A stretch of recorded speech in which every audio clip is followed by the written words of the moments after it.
आदिवासी बस्तर के तो सबसे पुराने लोग हैं। हाँ हाँ। इससे अच्छा संस्कृति मैंने कहीं नहीं देखा हम्म, कि यहाँ पे मैं आपस में लोगों को लड़ते नहीं देखता हूँ। अच्छा, कभी नहीं। कि गांव में कभी मैं ये नहीं सुनता हूँ कि यार मेरा सामान चोरी हो गया। हाँ लोग अपने घर पे ताले नहीं लगाते हैं। मेरे ख्याल से मेरा होम स्टे बना हुआ ताला कभी नहीं लगा आज तक। यहाँ पे एक दूसरे को संबोधन क्या करते होंगे। है तो बहुत सारा परिवार है ना यहाँ पे, अलग अलग घर है अलग, कि आपको बड़ा सुनकर आश्चर्य होगा। एक पहला जगह है, पहला कल्चर है जहाँ पे आपको कोई मामा बोलने वाला मिल जाएगा, कोई चाचा बोलने वाला मिल जाएगा, कोई जीजा बोलने वाला मिलेगा, अच्छा, कोई काका बोल रहा है, कोई भैया randomly बोल किसी रहा को है। भी।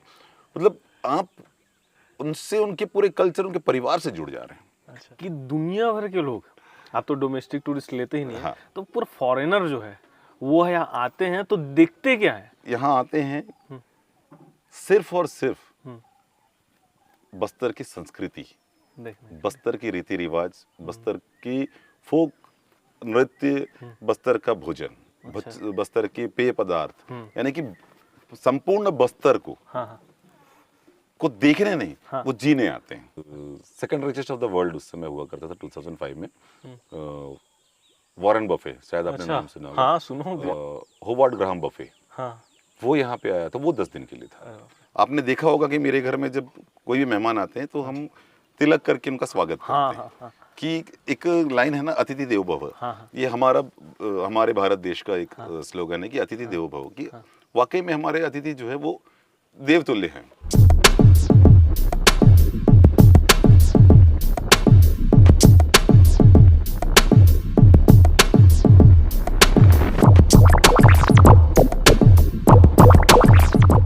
हेलो, नमस्ते, जय जोहार संगवारी हो। मैं हूँ दीपक और आज हम हैं रजनीशपुरम में, आमचोलाड़ी रजनीशपुरम में। मेरे बहुत सारे दोस्त हैं जो मेरे वीडियोस को कई सालों से देख रहे हैं, और जब भी बात आता है बस्तर का तो बस्तर आने से भी डरते हैं, या बस्तर क्या है, कौन सी जगह है, ये सवाल करते हैं। तो आज हम बहुत पास से जानेंगे बस्तर को, और अगर अभी तक आप बस्तर नहीं आए हैं और बस्तर आने से डरते हैं तो मैं आपको विश्वास दिलाता हूँ कि आप बहुत जल्द बस्तर आने वाले हैं इस वीडियो को देखकर। तो आपको मिलाते हैं आमचोलाड़ी रजनीशपुरम के रजनीश भैया से। भाई नमस्कार साहब, भैया। बहुत बहुत धन्यवाद पहले तो कि आप यहाँ आए, हमारे आमचोलाड़ी में आए, और एक हमारे आमचोलाड़ी को एक मौका दिया आपके चैनल पे के माध्यम से कि लोग आपको तो, आप तो ऐसे ही चहेते हो लोगों के, तो कम से कम आपके माध्यम से हमको भी एक मौका मिला हमारे आमचोलाड़ी को बताने के लिए। भैया, अभी ये बस्तर है, यहाँ पर लोग, आप टूरिज्म से जुड़े हुए हैं, लगभग 25 साल का आपका अनुभव है यहाँ पर, तो लोग यहाँ आने के लिए भी डरते हैं। सबसे पहला सवाल यही है, आपको दाग दे रहा हूँ कि लोग आने से भी डरते हैं, तो वो क्यों, ऐसा क्यों है? देखिए क्या है कि छवि हम ही बनाते हैं, छवि खराब भी हम ही करते हैं, यानी कि ये ह्यूमन नेचर है। हाँ हाँ कि कई बार ऐसा होता है कि हम कुछ चीज़ों के बारे में सिर्फ सुना हुआ है हाँ और उसको पास से करीब से जाने नहीं है। हाँ। लेकिन वो जो कहते हैं ना कि सुनकर हम कई चीज़ों के प्रचार करते हैं, राइट। खुद का अनुभव से नहीं। हाँ कई जब तक हम खुद का अनुभव को अगर प्रचार नहीं करेंगे हाँ तब तक हम सही नहीं हैं। हाँ तो कई बार होता है कि आपको अगर मैं बोल दूं कि ना ये फल जो है ये बहुत मीठा होता है, आप उसको नहीं खाए और अपने तीसरे दोस्तों को बता रहे यार ये फल बहुत मीठा होता है, हाँ तो आपने अनुभव नहीं किया, आपने मेरी बातों को माना और आपने प्रचार किया। तो मैं सहमत नहीं रखता हूँ ऐसे बातों से कि जब तक आपका खुद का एक अनुभव ना हो। हाँ। तो जैसे कि अब आप आते हैं यहाँ पे, आप आज छत्तीसगढ़ के बेस्ट यूट्यूबर में से एक हैं। आप यहाँ आते हैं, मेरे को लगता नहीं है कि कभी भी आपको कोई परेशानी हुई होगी। सही कहे आपने। तो आप जब अपने चैनल के माध्यम से जब लोगों को बताएंगे कि आप कभी ये नहीं बोलेंगे कि नहीं यहाँ पे खतरा है, या फिर यहाँ जाना परेशानी युक्त है या कुछ भी ऐसा नहीं। तो मैं एक ही चीज बोलना चाहूंगा कि जो आपने कहा कि एक दाग डालता हूँ, हाँ वो दाग एक बना हुआ है, क्योंकि मैं तो एमपी जब मध्य प्रदेश हुआ करता तब का पैदाइश हूँ, तो मैंने मध्य प्रदेश को भी देखा है और छत्तीसगढ़ बनने के बाद भी देखा है। तो क्या स्थिति रहती है बाहर के जगह पे। जैसे दिल्ली में जो बैठा हुआ व्यक्ति है वो बस्तर आया नहीं है, वो बस्तर को सुन रहा है कि यार बस्तर में आदिवासी बाहुल्य क्षेत्र है। हाँ। और हमको पिक्चरों के माध्यम से ये दिखाया जाता है कि आदिवासी जो जंगली होते हैं, हाँ। पत्ते पहनते हैं, हाँ, सींग हाँ, होता है, हाँ, भाला हाँ, तीर धनुष हाँ, लेकर हाँ, चलते हैं, ये हमने पिक्चरों में देखा है। तो हमारा माइंड सेटअप ये बना हुआ है, माइंड सेट ये हो गया है कि जंगल में रहने वाले जो हैं हाँ, वो आदिवासी जो है वो ऐसे होते हैं, बट नहीं। हाँ, एक मैं इंसिडेंस भी बताता हूँ कि जब मैं मध्य प्रदेश हुआ करता था और हाँ, बस्तर से मैं नेशनल खेलने के लिए बाहर जाता था, हाँ, हाँ, तो मैं नेशनल प्लेयर भी हूँ स्पोर्ट्स में। तो जब हम वहाँ बताते थे कि हम बस्तर से आए हुए हैं, ज़्यादा दूर की बात नहीं, ग्वालियर, इंदौर, हाँ, भोपाल, हाँ, जहाँ पे भी हम जा रहे हैं, हाँ, हाँ, हाँ, तो पहला चीज़ तो बोलते थे कि नहीं आप झूठ बोल रहे हो, हाँ, कि हमने तो सुना है कि बस्तर पे कपड़े नहीं पहनते। मैंने हाँ, कहा कि आप आइए, हाँ, हाँ, आइए, आंखों से देखिए, महसूस कीजिए, हम्म, और उसके बाद आप बताइए कि ना बस्तर कैसा है। हम्म, आपके सामने खड़ा है, हम्म, बस्तर से आया, हमारी पूरी टीम है यहाँ पे, हॉकी की टीम आई हुई है हम्म, जो बस्तर से आई है। कहीं से आपको लग रहा है कि हम कैसे हैं? राइट, तो पहला चीज़ तो ये है कि डर और भय जो है हाँ, लोगों के अंदर में, हम्म, वो खुद का अनुभव से नहीं है। तो मैं चाहूँगा कि पूरे जितने भी आपके माध्यम से जो इस चैनल को जो भी देख रहे हैं कि बस्तर आइए, और हम यहाँ के हम सब आदिवासी भाइयों के साथ में रहिए। क्योंकि मैं तकरीबन करीबन करीबन बहुत सारे देश घूमा हुआ है, हाँ, हाँ, हिंदुस्तान तो काफ़ी घूम लिया, भारत देश का पूरा। बस्तर में जो प्यार और जो यहाँ के जो लोग हैं, हाँ, हाँ, वो आपको जो कहते हैं ना बहुत फ्रेंडली होते हैं। हाँ, हाँ, तो फ्रेंडली के साथ साथ हमारे बस्तर के लोग ये फैमिलियर होते हैं, कि आपको, आप जब आए हो हमारे यहाँ आए, तो अब अनजान व्यक्ति को भी हम सिर्फ पानी नहीं पिलाएंगे, हाँ, हाँ, कि अगर खाना खाने के खाना वक्त खिला अगर के पहुंच बस, रहा हाँ, है, हाँ, तो हम तो पहले ऑफर करेंगे ना भैया, आप खाना खाने के समय पे आए हो तो लंच के समय आए तो लंच कर लीजिए हमारे साथ में। क्योंकि बस्तर में आप पाएंगे हमेशा कि अगर घर में 5 लोगों का सदस्य है, परिवार 5 लोगों की परिवार है, तो 6 से 7 लोगों का खाना बनता है। मेरा भी अनुभव ये रहा है अभी इसमें कि जब भी मैं यहाँ पे गांव में कहीं गया और वहाँ पर मतलब टाइम हो चुका है जैसे खाने का, या रात में अगर टाइम ज़्यादा हो गया तो प्रॉपर वो रुकवाते हैं अपने घर में। मतलब बस्तर ही नहीं, पूरे छत्तीसगढ़ में हाँ, ऐसा रहा है कि अगर कहीं गया तो वो प्रॉपर रुकवाते हैं घर में, आप रुकिए, खाना वगैरह खाइए, आसपास की जगह है तो वो घुमाने भी लेके जाते हैं। जरूर। कभी ऐसा नहीं सोचता हूँ कि कहीं बाहर आ गया हूँ। एकदम इतना मिलनसार मेरे को जो लोग हैं वो बहुत मिलनसार और इतना प्यार से ट्रीट करते हैं ना, मैं एक्सपेक्ट ही नहीं करता। और ऐसा लगता है कि यार मैं अपने घर में हूँ, और यहाँ भी आता हूँ तो बिल्कुल कभी ऐसा नहीं लगा कि कहीं बाहर आया हूँ या घूमने आया हूँ, घर के जैसा लगता है।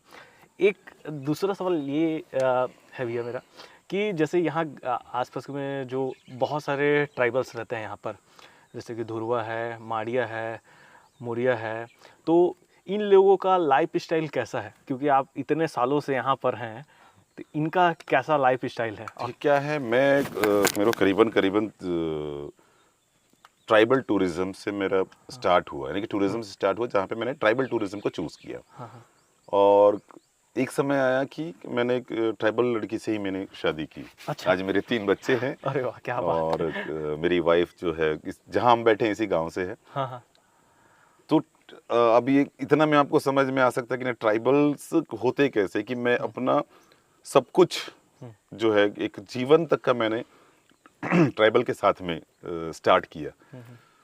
यहाँ पे मैं 2007 में इस क्षेत्र में आया, धुरवा क्षेत्र में। उससे पहले मैं डंडामी मारिया, दोरला, अबुझ मारिया, मुरिया मोस्टली मैं मुरिया के साथ में काफ़ी काम किया। उनके क्षेत्र में रह के उनके साथ, उनके घुटुल, मुझे एक घुटुल का सदस्यता भी मिली हुई है एक गांव में। जब ये सब हुआ और 2007 में मैं यहाँ पे लौटा, यहाँ आया, यहाँ पे धुरवा संस्कृति से रूबरू हुआ। हाँ, बस मेरी किस्मत थोड़ी सी ख़राब ये रही कि हमारे माझीपाल बाजू में जो गांव है, पेदावाड़ा, धुड़मारा, ये आसपास के गांव हैं, यहाँ रहना जरूर शुरू कर दिया मैं। यहाँ पे जो धुरवा कम्युनिटी के लोग रहते हैं, परिवार जो है हमारा, वो प्रॉपर धुरवा बोली बोलते नहीं है, इस वजह से मैं सीख भी नहीं पाया ठीक से। अच्छा, अगर मैं ककालगुर में होता तो मेरे ख्याल से इतने साल में सीख गया होता, अच्छा, क्योंकि बाजू में जो गांव है ककालगुर है, वहाँ पे धुरवा बोली बोलते हैं। अच्छा, तो बट इनका एक चीज़ से मैं बहुत ज़्यादा इंस्पायर हूँ, और क्यों मुझे ट्राइबल पसंद है, क्यों जंगल, प्रकृति से तो हम सब प्रेम करते हैं, उनमें से एक मैं भी हूँ। लेकिन आदिवासी संस्कृति मैं मानूंगा, मैं मतलब ये मेरा खुद का अपना एक मानना है कि इससे अच्छा संस्कृति मैंने कहीं नहीं देखा। कि यहाँ पे मैं आपस में लोगों को लड़ते नहीं देखता हूँ। अच्छा, कभी नहीं।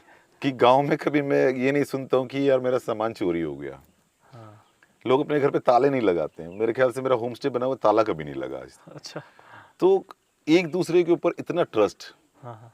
एक दूसरे के साथ में इतना प्रेम, एक साथ में नहीं कि आप दुनिया के किसी भी कोने में अगर आप जाते हैं तो जो रिश्ता मैं बताना चाहूँगा कि जैसे कि मान लिया जाए कि मांझीपाल गांव है, यहाँ पे एक दूसरे को संबोधन क्या करते होंगे।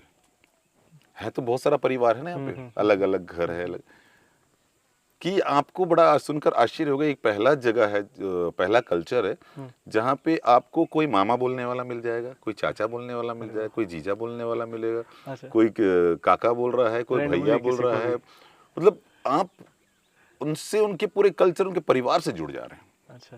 तो ये और कहाँ मिलता है? सही बात है कि हम तो शहरों में मैक्सिमम ज्यादा से ज्यादा हम देखेंगे आंटी अंकल। हाँ, है ना? ये अंग्रेजों का दिया हुआ है। वो अंग्रेजों का दिया, और हद से हम ज्यादा से ज्यादा, हमसे बड़ा होगा तो भैया बोलेंगे, हाँ छोटा होगा तो भाई बोलेंगे। हाँ हाँ। तब हम जब गांव में होते हैं और आप किसी एक परिवार के हिस्सा में आते हैं और उनसे अगर जुड़ाव होता है आपका, तो ये मान के चलिए कि अभी जैसे कि मेरे घर पे एक लड़के हैं जो हमारा सहयोग करते हैं यहाँ पे, वो मुझे सर नहीं कहते। कोई मेरे को, जो मेरी वाइफ के रिलेशन में जो भाई लगता है, वो मेरे को जीजा बोल रहा, भाटो बोल रहा है। अच्छा। और अगर कोई भांजा लगता है वो मेरे को मामा बोल रहा है। तो ये एक यानी कि एक प्रकार से मेरे को यहाँ पे मेरे एक परिवार नहीं, ये पूरा गांव मेरा परिवार हो गया। वाह, क्या बात तो है। ये ऐसा संस्कृति आपको मेरे ख्याल से मैंने कहीं नहीं पढ़ा है, नहीं देखा है जो कहीं मिले। कि एक परिवार नहीं, ये पूरा गांव ही एक परिवार, एक कम्युनिटी एक परिवार है। तो इससे बेहतर और क्या हो सकता है? तो इस क्षेत्र में सबसे ज्यादा धुरवा, इस क्षेत्र में यानी कि ये जो north east, north east, Bastar के नॉर्थ ईस्ट वाला जो एरिया है, उड़ीसा बॉर्डर पे जो, ये यहाँ से आप सुकमा जिला तक भी आप जाते हैं इस रेंज पे, कोलाब नदी के किनारे पे जो है ना, सबरी के किनारे पे, तो आपको पूरे धुरवा मिलेंगे। अच्छा। और उसके उस पार फिर ट्राइब, ओरिया ट्राइबल आ जाते हैं, उसमें परजा हैं, बोंडा हैं, ये सारे उधर हैं। तो ये मैंने जो देखा, अगर मैं कंपैरिजन तो नहीं करना चाहिए आपस में, बट धुरवा कम्युनिटी के जो लोग हैं वो बहुत ही शांत और बहुत ही सरल स्वभाव के हैं। वही मैंने बताया ना कि मारपीट करते नहीं देखा मैं कभी, तो कभी कुछ मतलब यहाँ तक कि ना किसी से वाद विवाद करते भी नहीं देखता हूँ। अच्छा। हाँ, थोड़ा बहुत तो होता है कि कभी मान लीजिए कि कोई शादी में धक्का मुक्की हो गई कि कहीं कुछ हो गया, तो वो उतना तो जायज है। बट मैं कभी ये ना देखा कि पुलिस वाले आ रहे हैं या फिर कुछ क्राइम हो गया है। इतने सालों में तो आज तक धुरवा क्षेत्र में तो नहीं देखा। एक चीज़ ये भी सुनने को मिलता है कि यहाँ पे जैसे अलग अलग गांव हैं, वहाँ पे लैंग्वेज भी अलग अलग हो जाता है।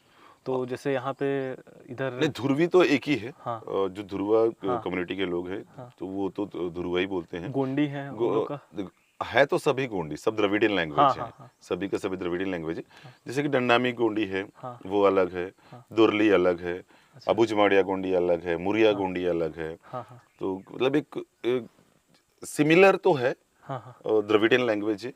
हम जैसे कि ध्रुवी में, जैसे कि आपका नाम क्या है, तो इन पितिरनाथा है। अच्छा। ये ध्रुवी में हुआ। अच्छा। और जिसे हम डंडामी गोंडी में जाते हैं, निमबाता पेदर। और वही चीज मुरिया गोंडी में आते हैं, निमबाता पेरोय। ये थोड़ा सा तो मेरा एक सवाल है कि आपको कितने लैंग्वेज आते हैं? देखिए, मैं उसको लैंग्वेज नहीं कहते हैं, डायलेक्ट्स हैं। बस्तर की बोलियां जो है, लकीली थैंक गॉड की बस्तर की सारी बोलियां जो धुरवा सब समझ में आता है, बस बाकी सब मैं बोल भी लेता हूँ सभी। और हाँ, क्योंकि गोंडी जो है, डंडामी गोंडी, वो मलयालम में, बेसिक तो मेरा जीन्स केरला से, मेरे मदर फादर के केरला से, तो मलयालम से गोंडी जो है 40 to 50% सिमिलर है। अच्छा अच्छा। तो सब द्रविडियन लैंग्वेज है, तो डायलेक्ट्स है। तो मेरे को सीखने में आसानी हुई। तो वही कहा ना मैं आपसे कि यहाँ पे हमारे गांव में बहुत ज़्यादा ध्रुवी बोलते नहीं है, इस वजह से मैं सीख नहीं पाया। अदरवाइज बहुत अच्छे से सीख गया होता मैं। यहाँ पे जो ग्रामीण है वो बहुत ज़्यादा पिए रहते हैं। ठीक है, कई लोग जैसे अभी यहाँ का जो लोकल ड्रिंक है, महुआ, ताड़ी, लांदा, ये पानी है सल्फी, ना। हाँ तो ये पीते हैं कि सुबह से जो है यार ग्रामीण लोग पिए रहते हैं।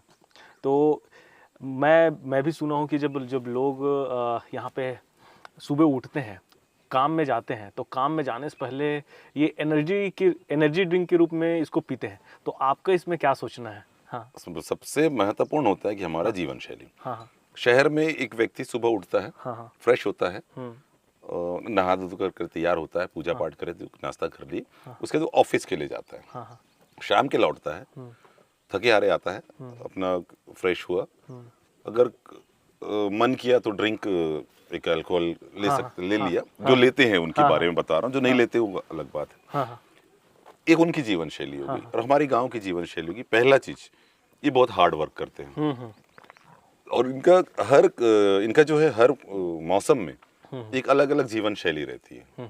कब ये बिजी रहते हैं, कब फ्री रहते हैं, ये सारा चीज इनके मौसम से जुड़ा हुआ है। इनका जीवन शैली मौसम से जुड़ा हुआ है, क्योंकि वन टाइम क्रॉप लेते हैं, यानी कि फसल जो है इनका साल में एक ही बार होता है, जो मानसून में लेते हैं। तो अब जून से जो है ना, मंथ ऑफ जून से ये बिजी होना शुरू होंगे। और कारण बताता हूँ, जून से में अब जो हमारे यहाँ गर्मियों में भी बारिश होती है बीच बीच में, तो ये जब बारिश होती है उस समय ये अपना हल निकाल के चलाना शुरू करते हैं कि भाई एक राउंड तो चला लिए रहते हैं, मट्टी ढीला हो जाएगा। फिर प्रॉपर जब है जून 15 जून से पहले प्रॉपर इनके खेत की जुताई हो जाती है, मरम्मत हो जाती है, पूरी घास निकालना सारा चीज तैयार हो जाता है। और फिर मिडिल ऑफ जून तक का ये बुआई भी कर देते हैं धान की। अच्छा।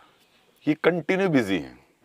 आप अगर देखेंगे तो हस्बैंड वाइफ यानी कि मेल फीमेल दोनों को एक बराबर काम का इन्होंने बांट रखा हुआ है। कि अगर पुरुष हल चला रहा है तो महिला जो होगी घर की, वो उसका पूरा घास निकाल रही हैं। तो उसके बाद पुरुष अगर बुन रहा है तो उसमें जो खरपतवार आ रहे हैं वो महिला उसको निकाल रही है। क्योंकि दोनों का एक मिला जुला है कि दोनों बराबर शरीक है अपने इसमें काम में यहाँ पे। तो ये वहां से बिजी होना शुरू हुए। फिर खेत में खाद डालना है, निंदाई करना है, तो आपका बियासी मारना, ये सारा चीज चल रहा है। ऐसे करते करते अब वो क्रॉप भी बढ़ता आ रहा है। फिर एक समय आएगा कि हमारे एरिया में, एक बीच में बोलना चाहूंगा, हमारे क्षेत्र में फर्टिलाइजर जो है ना ऑर्गेनिक ही चलता है, हद से हद गोबर खाद। अच्छा। तो ये सारा होते होते धान पक गया। अब आ गए हम दिसंबर के आसपास तक पहुंच गए। जुलाई, अगस्त, सितंबर आया, अक्टूबर नवंबर में धान कटाई का काम शुरू होगा। अब धान काटेगा कौन? महिलाएं काटेंगी। ठीक, अब उसको उठा के लाना वजनदार काम है, पुरुष उठाकर लेकर आएंगे। ठीक, उसके बाद फिर गाय से मिंडाई चलेगा। इस तरह ये कंटिन्यू बिजी है ना इस बीच में। अब ये मिंडाई जो हुआ दिसंबर के आसपास में, अक्टूबर नवंबर दिसंबर में मिंडाई हो गया, धान उन्होंने अपना सकेल के रख दिया। अब ये हो गए फ्री। आप देखेंगे उसके बाद जनवरी फरवरी जिससे जो है ना, आप देखेंगे कि मेला मढ़ाई, शादी ब्याह ये गांव में, क्योंकि ये अपना खेत का काम पूरा कंप्लीट कर लिए। उसके बाद धीरे धीरे फ्री हो रहे हैं कि अब भाई इनका इंतजार है कि अगले सीजन का ना। अब क्या है, ये गर्मी भी आ गई। गर्मी की अब फरवरी में गर्मी आ जाती है, तो जितने भी फेस्टिवल्स होंगे आप देखना मोस्टली गर्मियों के आसपास होंगे, शादी इनकी होगी, तो उस समय अब होता ये है कि इनका सुबह जल्दी मुर्गा बोला, ये उड़ गए, रात में मैक्सिमम 7 बजे तक का सो गए। अभी थोड़ा सा नया जनरेशन आया तो मोबाइल आ गया, तो सबके सब रात में भिड़े हुए हैं अपना वीडियोस देख रहे हैं। तो अब थोड़ा सा नया जनरेशन के साथ साथ चेंजेस आ रहे हैं, लेकिन मैं ओल्ड जनरेशन की बात कर रहा हूँ। तो अब इस उठ जल्दी रहे हैं, सो जल्दी रहे हैं, और बीच में इनका काम काज है, और इनके पूरे के पूरे इस बीच में सारा सिस्टम से जुड़ा हुआ है, जो हम जिसको शराब कह रहे हैं कि सुबह से पी रहे हैं। तो जो ये मेरा खुद का अनुभव है, जो 25 साल से मैंने देखा है और जो मैंने जिया है और जी भी रहा हूँ। तो मैं, मेरे ख्याल से जीन्स केरला का है, बट मैं तो ट्राइबल हूँ।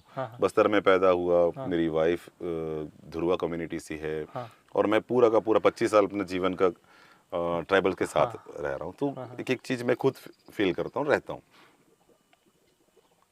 ये इनको देखा, ये चाय बहुत कम पीते हैं, यानी कि फिजूल की चीजें जो हम शहरी लोग जो करते हैं, मेरे ख्याल से ये नहीं करते। सिगरेट नहीं पीते, स्मोकिंग जो है ना बहुत लेस स्मोकिंग है इनका। अब ड्रिंक में आ जाते हैं, आपने ड्रिंक की बात की तो ड्रिंक पे आ जाते हैं। सल्फी, कई बार ये सल्फी क्या है, सल्फी ट्री सैप है, पेड़ से निकला हुआ एक रस है, यानी कि जिसमें कोई भी आर्टिफिशियल कुछ भी नहीं डला हुआ है, प्योर है, एक रस है, यानी कि उस रस को मेरे ख्याल से दुनिया का हर जीव पी सकता है। अच्छा, दुनिया का हर जीव उसको पी सकता है, एकदम प्योर रस है। बच्चे पी सकते हैं, मिडिल एज की बुजुर्ग पी सकते हैं, वो हार्मफुल नहीं है। अभी मैं इतना ज़्यादा गारंटी तो नहीं, क्योंकि मैं क्योंकि मेडिसिनल डिपार्टमेंट से हूँ नहीं, बट जो मैंने सुन रखा है या जिनसे मैं ज्ञान लिया है मैंने, तो जैसे कि तो उसमें सल्फी जो है, हर ट्री से सल्फी नहीं है ना। फिस्टेल ट्री जो फिस्टेल पाम, जो मछली के पत्ते के जैसे, मछली के पूंछ के जैसा आकार का जो एक बड़ा सा देखेंगे, तो उसको कहते हैं फिश टेल ट्री है, तो palm tree, fish tail palm tree, तो वो सल्फी। अच्छा, फिर एक है डेट पाम, जो खजूर, अच्छा, खजूर वाला रस, खजूर उसमें से जो निकलता है वो छिंद रस, वो भी रस है। अच्छा, फिर एक आता है, आपने देखा होगा साउथ बस्तर में, कोंटा सुकमा इस एरिया में आपने बहुत ऊंचे ऊंचे पाम ट्री देखे होंगे, सुपारी पेड़ के जैसा रहता है, तो वो होता ताड़। अच्छा, बहुत लंबे ताड़ी लंबे, का हाँ, भी उसमें भी साइज के बड़े बड़े साइज के फल लगते हैं, इसको ताड़ कहते हैं, ताड़ी कहते हैं। उसमें से जो सैप आता है, जो रस आता है, वो ताड़ी कहलाता है। अच्छा, तो अभी हमारे यहाँ क्या होता है कि सफेद रंग का जो रस दिख रहा है, एक तो सल्फी बोल देंगे या फिर ताड़ी बोल देंगे, कि लेकिन वो तीनों में अलग अलग, और तीनों का अलग अलग हम कंपेयर भी कर सकते हैं। और तीनों का एक वो है कि जब ये फ्रेश होता है तो स्वीट होता है, मीठा होता है, यानी कि रस मीन्स रस, मीठा रस। और जब वो धूप या गर्मी के उसमें आता है, संपर्क में आता है, तो फॉर्मेंटेशन होना शुरू होता है, अच्छा, जिसमें अल्कोहल की मात्रा उत्पन्न होती है, तब वो थोड़ा सा नशीला होना शुरू होता है। अब एक बात बताइए कि मेरे ख्याल से दुनिया का बहुत ही कम ऐसा जगह होगा जहाँ पे लोग किसी भी प्रकार का नशा नहीं करते हों, सभी जगह करते हैं। वही बोला, बहुत कम जगह होगा। तो और आदिवासी बस्तर के तो सबसे पुराने लोग हैं। ये इनकी प्रैक्टिकल जो है ना, वो अपना खुद का अनुभव है, कि इनके पास, मैं ये नहीं बोलूँगा कि इनके पास में लिखित कुछ है, नहीं, इनके पास जो कुछ भी इनका प्रैक्टिकल नॉलेज है। जो कई बार होता है ना कि हम कुछ बना रहे हैं, 15 बार टूट गया, 16 बार में बना, अब 16 बार में बना तो हम बोलेंगे हम सीख गए इसको बनाना। तो इनका भी जीवन पूरा वैसे ही रहा है, और एक एक चीज को, यानी कि एक बहुत अच्छा सा एक मैंने मूवी देखा था, स्वदेश, तो उसमें एक वो जो एक्टर होता है ना, वो बोलता है, उससे पूछते हैं कि आप करते क्या हो, नासा में साइंटिस्ट होता है, उससे पूछते हैं ट्राइबल कि आप करते क्या हो, बोले नहीं, मैं वहाँ पे जो है ना, ये जो मौसम जो है ना, कब पानी गिरेगा, कब क्या है, ये है, इन सब के बारे में बताता हूँ। तो उसमें एक जन बोलता है कि तो हमारे यहाँ का भीमा भी बताता है। उसका मतलब समझ रहे कि हमारे यहाँ का भीमा ही बता रहा है, मतलब कि ये चीज तो हमारे गाँव में पूर्वजों से चला आ रहा है, कि हमको पता है कि इनके पास इतना अच्छा प्रैक्टिस है। इस पेड़ में इस बार ये फूल लगे हैं तो इतना बारिश होगा, इस पेड़ में ये फल जल्दी पकने लगे, अब जम के बारिश होगा। इनके पास सारा एक रिकॉर्ड है। तो उसी में कहीं से भी आता है, जैसे कि महुआ हो गया, जैसे महुआ सुनते ही सबको क्या लगता है कि ना, दारू, शराब, शराब, शराब। महुआ का नाम जैसे ही सुने अपन बोले कि ना शराब। और मैं बोलता हूँ कि महुआ शब्द जो है वो एक ट्राइबल संस्कृति से बहुत ज्यादा जुड़ाव रखता है, कि महुआ के तना, इस जड़ से लेकर उसके फूल पत्ते तक का इनकी जीवन शैली में उपयोगिता रखता है। शादी भी हो रही है तो महुआ का टहनी जब तक उस मंडप में नहीं रहेगा तो शादी नहीं होगी। पत्ते का अलग उपयोग है, छाल का अलग उपयोग है, इसमें जो फूल आ रहे हैं महुआ के फूल, उसका अलग उपयोग है, फल जो है टोरा, उसका अलग उपयोग है, लकड़ी का अलग उपयोग है। ये कभी पेड़ काटते नहीं है। आप जहाँ बैठे हो सामने महुआ का पेड़ है, और हम प्रकृति, मैं खुद भी प्रकृति पूजक हूँ और ट्राइबल भी प्रकृति पूजक है, हमारा पूजा यहीं पे होता है। अच्छा, सारा रिचुअल्स भी हाँ। अब महुआ जो है, जब इनसे इतना जुड़ाव है, तो महुआ का जो पेय पदार्थ है, मैं तो शराब करके उच्चारण करूंगा नहीं, जो महुआ है, हाँ तो महुआ का लिक्विड बोल लें, हाँ वो देवता को भी चढ़ती है। हाँ। बिना चढ़ धरती को बिना दिए वो पीते तक नहीं है। अच्छा। आपने देखा होगा, जब भी हम महुआ लीफ बॉल छिपड़ी में जब लेते हैं, हाँ ज्वार करते हैं, हाँ उसके बाद 2 ड्रॉप हम अर्थ को देते हैं, हाँ हाँ ऑफर करते हैं कि ना हम पहले गॉड को दें, धरती माता को दें। हाँ हाँ। तो अगर वो खराब चीज होती हम्म, तो मेरे ख्याल से हम गॉड को ऑफर नहीं करते। हाँ हाँ। कहते हैं ना कि अगर एक अच्छा चीज होगा तो हम पूरा परिवार को देते हैं, हम्म, लेकिन एक खराब चीज होगा तो क्या हम अपने माँ बाप को दे पाएंगे? नहीं। क्या अपने भगवान को दे पाए, अपने बच्चों को? नहीं। तो कहीं ना कहीं होता क्या है कि कोई भी चीज, वो कहते हैं ना, अति का अंत बुरा होता है। अगर हम बहुत ज्यादा मात्रा में अगर खाना भी खा लेते हैं हाँ हाँ हाँ तो मेरे ख्याल से वो नुकसानदायक है। हाँ हाँ। तो उसी प्रकार से महुआ जो है वो एक, जैसे कि मेरे एक एमडी थे, जब मैं छत्तीसगढ़ टूरिज्म बोर्ड ज्वाइन किया था, तो हमारे एक एमडी थे मिस्टर ए जय तिलक, जो केरला टूरिज्म से यहाँ पे आए थे। जो भी यहाँ पे उस समय सीएम थे, उन्होंने लेकर आया था।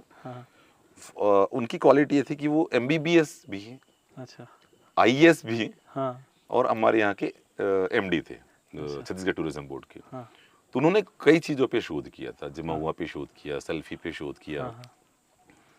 तो मैं बताना चाहूँगा सेल्फी कि आज तक मेरे ख्याल से सभी ये जानते हैं कि सेल्फी जो है एक मादक पदार्थ है, महुआ एक मादक पदार्थ है। मेरे ख्याल से अब पहली बार आप सुनेंगे ये कि मैं बोल रहा हूँ कि दोनों के दोनों जो ना मेडिसिन है।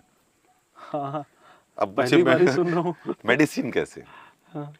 मिस्टर जे तिलक सर ने जो शोध करके जो बताया था हम सबको कि सल्फी अगर एक महिला पीती है, ज़्यादा नहीं, 90 ml एज ए मेडिसिन पीती है, तो उसके स्टमक का या फिर मेंशन सर्कल का प्रॉब्लम कभी नहीं आएगा उसको लाइफ। अच्छा।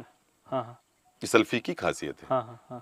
प्योर सल्फी हम जो पी रहे हैं, तो महिलाओं को तो हो सकता है कि हम, जैसे कि गांव में अभी मैं पिछले 10-12 साल से देख रहा हूँ कि गांव की महिलाएं, प्रेग्नेंट महिलाएं, वो हॉस्पिटल जाके डिलीवरी हो रही है। पहले गांव में होता था, और मैं कभी, मेरे ख्याल से, सिजेरियन नहीं देखा। अच्छा। सिजेरियन डिलीवरी जो है ना, मैं गांव में कभी नहीं देखा, पॉसिबल भी नहीं है। सब नॉर्मल कैसे होते हैं, है नहीं? जब आप, शहर के लोगों का कहना है कि यार गांव के हैं, उनके पास एजुकेशन नहीं है, वो पढ़े लिखे नहीं हैं, तो इनके पास में प्रैक्टिकल एक्सपीरियंस बहुत तगड़ा है, ये हमसे ज़्यादा जानकार हैं। और वो जो डिलीवरी के बाद मैंने देखा है कि मदर को, जो डिलीवरी के बाद मदर को एक प्योर महुआ का लगभग एक गिलास में प्योर महुआ दे रहे हैं एज ए एंटीबायोटिक, डिलीवरी के जस्ट बाद, एज ए एंटीबायोटिक। तो वो शराब कहाँ से हुआ? सच में मेडिसिन है। शराब कहाँ से हुआ?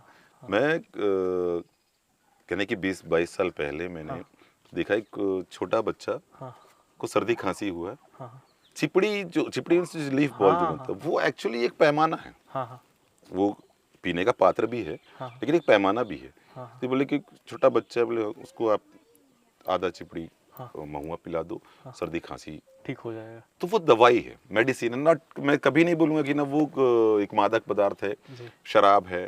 इवन किसी में मेडिसिन का नाम नहीं लूंगा, बट कफ सिरप भी में अल्कोहल होता है। वो डॉक्टर हमको बोलता है कि 1 ढक्कन पियो, तो हम 1 ढक्कन पीते 6-6 घंटे में, है नहीं? उसमें भी अल्कोहल होता है। आप अगर मैं गलत नहीं हूँ, तो आप अगर 1 सीसी पी लेंगे तो आपको नशा हो जाएगा। राइट, सही बोल। बट वो शराब नहीं है, वो तो दवाई है। राइट। उसी प्रकार से सल्फी और महुआ मेरे नजर में शराब नहीं है। मार्केट है क्या? मार्केट, इनके पास एंटरटेनमेंट के लिए क्या है? मार्केट है, एक सप्ताह का एक दिन। तो उस एंटरटेनमेंट के दिन में भी अगर ये नहीं पिए, एंजॉय नहीं करें, तो भाई सीधी सी बात है कि हम एक पिकनिक मनाने के लिए जाते हैं संडे, तो एंजॉय करने के लिए जाते हैं ना। मतलब 6 दिन काम किए यार, आज मेरे को बाजार जाना है, मार्केट में उनके, अच्छा मार्केट भी जो ऐसा है ना, आपको बस्तर के ट्राइबल मार्केट का जो स्टार्ट कैसे हुआ, क्या है, उसके हिस्ट्री बताइए। तो चलिए अब उसको यहाँ रोकते हैं कि ना, अभी नया जनरेशन क्या पी रहा है, वो मैं बताऊंगा। मार्केट के बारे में बात जैसे कि बस्तर के जो हाट बाजार जो है, हाट बाजार आपने बार्टर सिस्टम का नाम सुना? हाँ, वाटर सुनो। बार्टर कुछ सिस्टम। दे के कुछ लेना। हाँ, ये लेकिन बहुत। मान लिया जाए कि आप रहते हैं जगदलपुर में, हाँ। मैं रहता हूँ यहाँ मांझीपाल में। हाँ। मैंने यहाँ पे एक फसल कुछ लगाया, जिस मान लिया जाए कि मैंने भुट्टा लगाया, हाँ। और आपके एरिया में जो है ना, आपको पानी की कमी थी या कुछ हाँ। जो था कि आपने भुट्टा नहीं लगाया, हाँ। आपने एक मंडिया रागी लगा लिया, हाँ। हाँ। और आपके पास बहुत ढेर सारा हो गया। हाँ। अब मेरे पास भुट्टा ज़्यादा है, हाँ। हाँ। अब मेरे को मंडिया पेज भी पीना है हाँ। हाँ। और आपको भुट्टा पेज भी पीना है, हाँ। तो हम एक दूसरे से बार्टर करेंगे, बांटेंगे ना, कि मैं आपको दूंगा, उसके बदले में मैं आपसे लूंगा। तो सिर्फ ये तो एग्जाम्पल के लिए दिया। हाँ। तो ये सारा चीज जो है, हाँ। कई चीजों में, कई सब्जियों में, हाँ। कई फसल में, ये सारा चीज बार्टर होता है। तो ये जो मेरे स्टडी और मेरे अनुभव, मेरे जानकारी के साथ जहाँ से मैंने पता किया, तो ट्राइबल मार्केट नहीं होता, ये हाट बाजार, हाट होता है, ट्राइबल हाट होता है। हाँ। हाँ।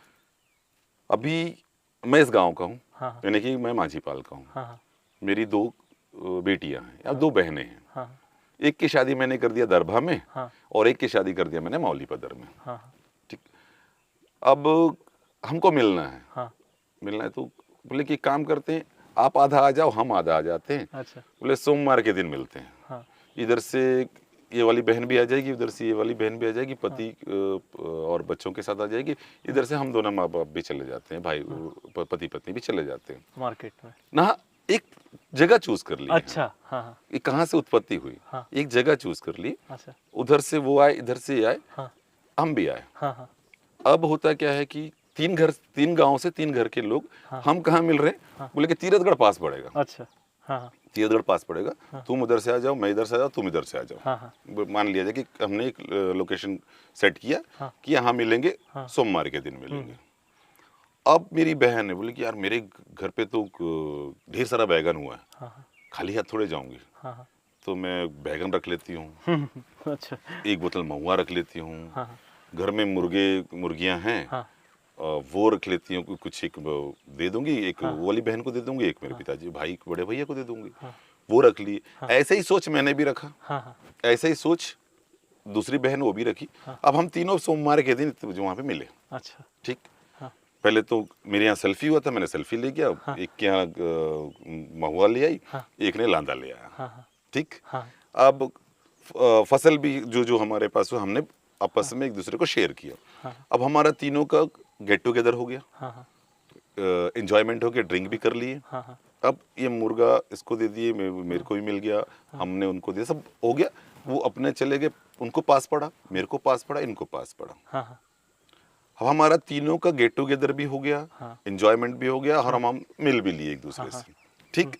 अब ऐसे ही और भी लोग हैं, वो भी जुड़े, बार्टर होना शुरू हुआ। अच्छा। अब वहां पे जो ये मुर्गा मुर्गी जो आना शुरू हुआ, बोले अब मुर्गा मुर्गी रखे हैं ना, मुर्गा आपस में फाइट कर रहे हैं। अब हमारे पास बहुत ज्यादा मात्रा में है ना, चल अरे काम करते हैं, लड़ रहे हैं ना, लड़ने दे, अगर तेरा जीत गया तो तू लेके चले जाना, मेरा जीत गया तो मैं लेके चले जाऊंगा। अच्छा। स्टार्ट। अच्छा। क्योंकि मैं कुछ बूढ़े बुजुर्गों के साथ बैठता था, बोले वो स्टार्ट हुआ, महुआ लेकर आए थे, जितना खत्म हो गया। अब किसने देखा? बाजू वाले ने, बोले यार मेरे यहाँ बच गया है, ये आप ले लो, उसके बदले में ये ले लो। तो सिर्फ वहां पे बार्टर ही चलता था। अच्छा। मुर्गे के पैर में चाकू नहीं बांधा जाता था, कि तू जीत गया तो तू लेके चले जा, मेरे पास बहुत है। अच्छा। कौन बोझा लेके जाते रहे। अच्छा। अच्छा। ठीक। अब वो चीज क्या हुआ कि बोले यार दिन दिन भर लड़ रहे हैं मुर्गे, तो हम जाने वाले हैं, खत्म ही नहीं हो रहा, तो कुछ इसमें ऐसा कुछ किया जाए कि परिणाम जल्दी आ जाए। अच्छा। तब जाके उसमें काती बांधने का शुरुआत हुआ। काती बांधे, बोले काती में जो नाइफ जो बांधते, जो मर गया दूसरा जीत गया, वो उसका हो गया। तो ऐसे करके उस जगह पे एक बाजार लगना चालू। बाजार मीन्स वो गेट टुगेदर कई जगह हो गया, वहां पे बार्टर सिस्टम सब चल रहा था। अब इसका फायदा कौन उठाया? व्यापारी। अच्छा। मतलब आप बोले सोच वहां सकते पे हैं। गेट टुगेदर हो रहा है, अगर मैं कुछ चीज ले जाऊंगा तो बिक जाएगा। अब मेरे को जिनसे मेरे को ये जानकारी मिली, उस समय पैसा का मोल नहीं था। बोले कि हम आपको साबुन देते हैं, उसके बदले में हम को थोड़ा सा भुट्टा दे दो, अच्छा। थोड़ा सा महुआ दे दो, थोड़ा सा इमली दे दो, उसके बाद हम ये देते हैं, अच्छा। हम कपड़े दे, ऐसे करके वहाँ पे धीरे से व्यापारी भी आने लगे। अब धीरे धीरे महुआ बिकने लगा। कॉक फाइट जो है उसमें मेरा मुर्गा नहीं है, मैं और आपका मुर्गा, मेरा मुर्गा, हम लड़ा रहे हैं। तीसरा बंदा जो है, यार मैं खाली बैठ के देख रहा हूँ, एक काम करता हूँ, ये खाली बैठ के देख रहा है, भाई ये जीतेगा। मेरे तरफ से ये कुछ पैसा तो बाद में आया। अच्छा, पहले अच्छा, कुछ वस्तु लगा दी। हाँ। बोले कि ये वस्तु लगा दिया मैं, कि ये सामान, बोले ये ठीक, मेरे तरफ से ये लगाया, ये जीत गया, चल भाई ये मेरा हो गया। तो ये बाहर में छोटा मोटा गैम्बलिंग भी शुरू हो गया। अच्छा, तो ये उस टाइम से चल रहा है। हाँ, मतलब इसका भी एक पूरा इतिहास है ना। तो ये गैम्बलिंग वो एंटरटेनमेंट के लिए गैम्बलिंग हो रहा है, वस्तु लगा रहे हैं। लेकिन कहीं ना कहीं से व्यापारी इसमें आए, जिसमें घुस के उन्होंने उस पर पैसा डालना शुरू किया। अच्छा। कि आप और मैं मुर्गा लड़ा रहे हैं, बाहर दो बंदे बैठे हुए, वो पैसे लगा के गैम्बलिंग कर रहे हैं। अब देखते हुए तो सब कोई सीखता है ना, इससे देखा उससे देखा गया। तो बस ट्राइबल मार्केट जो आज बना है, वो अब आप जाके देखेंगे तो वहाँ पे मेरे ख्याल से आप को ढूंढना पड़ता है कि यार मेरे पास ओरिजिनल गांव का सामान मैं कौन सा खरीदूं।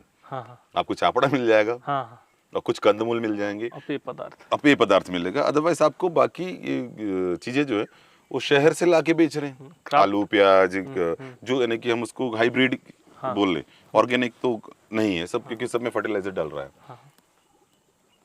तो ऐसे करके बाजार स्टार्ट हुआ। बाजार की शुरुआत हुई। आज सभी जगह तो इस गांव में ऐसा, इस दिन को लगेगा, इस गांव में इस दिन को लगेगा, ऐसा करके। अभी का जनरेशन, स्वाभाविक सी बात है, आप शहर में जाइए, विदेश में जाइए, मेट्रोज में जाइए, कहीं में जनरेशन चेंज होता है। कि आपका जो जनरेशन रहा है वो आपके फादर का डिफरेंट रहा होगा, आपके आने वाले बच्चे का डिफरेंट रहेगा। एज वाइज नया जनरेशन है तो कुछ ना कुछ चेंजेस आते रहेगा। उसको हम बोलेंगे कि ना एक एडवांस रहेगा उस चेंजिंग में। क्योंकि हम स्कूल साइकिल से जाते थे, हमारे बच्चे बाइक से जाएंगे, स्वाभाविक से। मेरे पापा पैदल जाते थे, तो ये एडवांस होता जाएगा। तो अभी का जनरेशन जो कि बच्चे भी पढ़ लिख लिए हैं, और हमारे पास जो नहीं होता है ना, हम उसको अट्रैक्ट होते हैं। ये मेरा मानना है। कि आप अभी जो वॉच पहने हुए हैं, ये मेरे ख्याल से स्मार्ट वॉच है। मेरे पास नहीं है इसलिए मैं अट्रैक्ट हूँ। अगर मेरे पास भी होता तो मैं अट्रैक्ट नहीं होता। आप मेरे को कितना भी बोल दो कि ये बुरा चीज है यार, लेकिन मजबूरी में पहना हूँ, लेकिन मेरा अट्रैक्शन खत्म नहीं होगा। आप बोलेंगे नहीं यार मोबाइल फोन बुरा चीज है, मेरा अट्रैक्शन खत्म नहीं होगा। क्योंकि आप उस चीज को अनुभव करके बता रहे हैं। बोर हो गए हैं, मैं तो बोलूंगा बोर हो गए हैं, इसलिए हमको बोल रहे हैं कि बेकार चीज है, लेकिन मेरा अट्रैक्शन है, तो मैं इसके पीछे भागूंगा।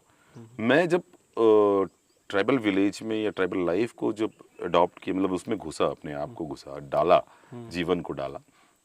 मैं सबसे पहले जब गाँव जाता देखता था, किसी भी बुजुर्ग व्यक्ति के आंख में चश्मा नहीं लगा और बहुत बराबर दिखते हैं।